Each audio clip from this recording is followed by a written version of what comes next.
Video shows how to replace the alternator in a 2009 Ford Escape with the 3-liter 6-cylinder engine. Here is a list of tools that were used during this video.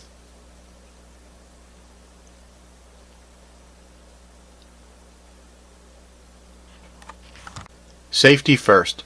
The alternator is located under the front right passenger side of the vehicle. The easiest way to remove it is from under the vehicle. This requires removing the front right tire. Always follow the manufacturer's guidelines to safely lift the vehicle for tire removal.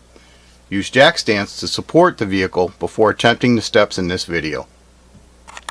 Next step is to remove the negative battery terminal. On my vehicle is the 5/16 nut for the hold down.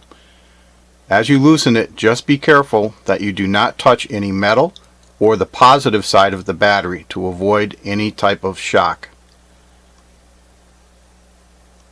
The nut will come free. Simply loosen it, remove the terminal completely before you go on to the next step. And we're ready to go. Next, we need to remove the splash shield. It has one plastic rivet, 5 10mm bolts. There's 1, 2, which are located under the wheel well, and then the 3rd, 4th, and 5th are located under the bumper.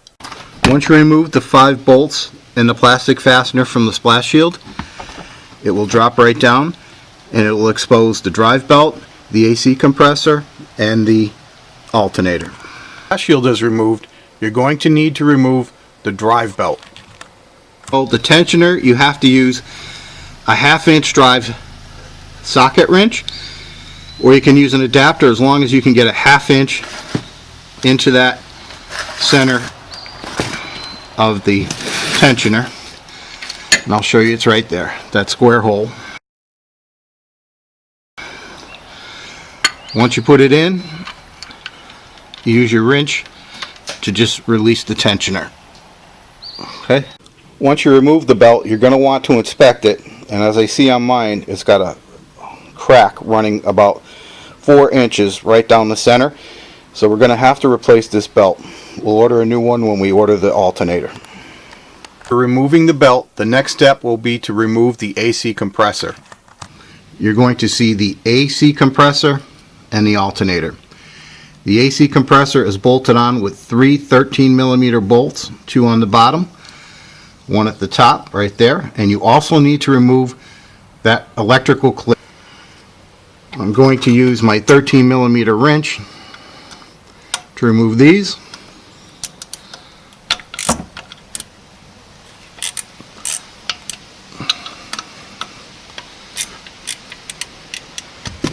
And I'm using an extension with a 13mm socket for the top.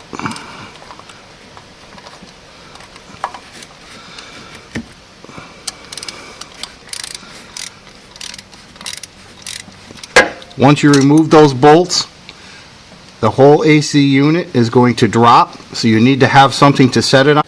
Okay, the AC compressor is down. As you can see, the 2 lower bolts I left right inside the housing because they're going to rub up against the hose trying to remove them. And there's your top bolt. Once the AC compressor is out of the way, you'll have access to the alternator. There are 2 15mm studs at the bottom and 1 15mm bolt at the top. The studs on the bottom are actually E8 star studs. So if you need to remove those, you're going to need an E8 star socket. When I removed these, the studs came out with the nuts. However, if the nuts break free, you will need the E8 star socket to remove the studs. You need to remove those studs because they're too long, and you cannot remove the alternator without the studs out of the way. There's no clearance. You also have your positive battery connection, and you also have the harness at the top of the unit. I'm going to try to zoom in on that. That is the connector. And what you need to do with that is it has a tab that you need to depress inward and pull up on the actual connector to remove it. Okay, and here's the alternator removed. Here are those studs at the bottom, and as you can see, they are very long. Without these being removed, you cannot drop the alternator. So you have 1, 2, and then this one at the top is 3. There was your positive connector, and there is the harness connector at the top. So we're going to go down, have this bench tested. I'm pretty sure this is what the issue is. It was pushing 16 volts, which indicates a bad regulator. And once they do the bench test, if it's confirmed it's bad, we'll order the new one. Okay, so I had to get a new alternator. The old one did fail the bench test. It appears that the voltage regulator had gone on it. So we're going to start the installation process. It's going to be exactly the reverse of the removal. When I go to mount this, I'm going to put the top bolt in first up here, and you're going to need to put it into the housing before you lift it into place because of the clearance issue. Okay, so I put the bolt in the upper mounting hole, and just remember, before you even start with this, when I was at the shop and I picked this up, I had them bench test this new alternator just to make sure it's functioning properly. It did pass all the tests. Okay, so the alternator is now bolted on. I did have to use the star wrench to tighten these studs. The nut did separate from them, but you just tighten those up snugly and then tighten the nut right around them. Make sure that your terminal cover is completely on, and make sure that the top harness clicks in when you clip it in. Now we're going to move on to putting the AC compressor back on.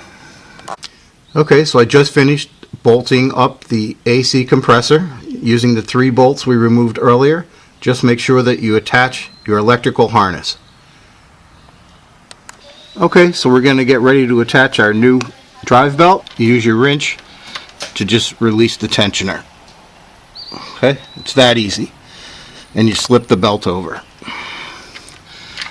And our belt is in. Now that we've got the drive belt back on, we want to make sure that everything works properly. So we're going to connect the negative battery terminal, and we're going to go ahead and start the vehicle.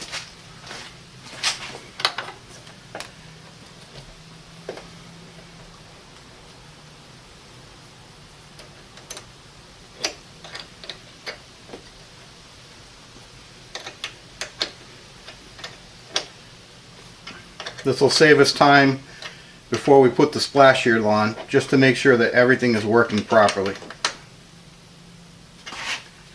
And let's give it a whirl.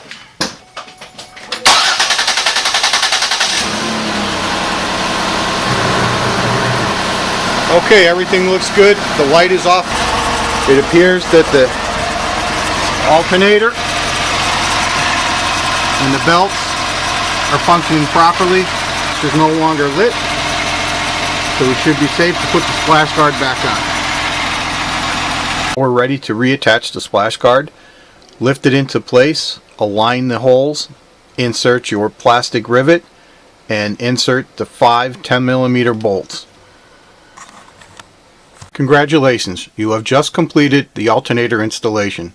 Always follow the manufacturer's guidelines to safely mount the tire and remove the jack stands.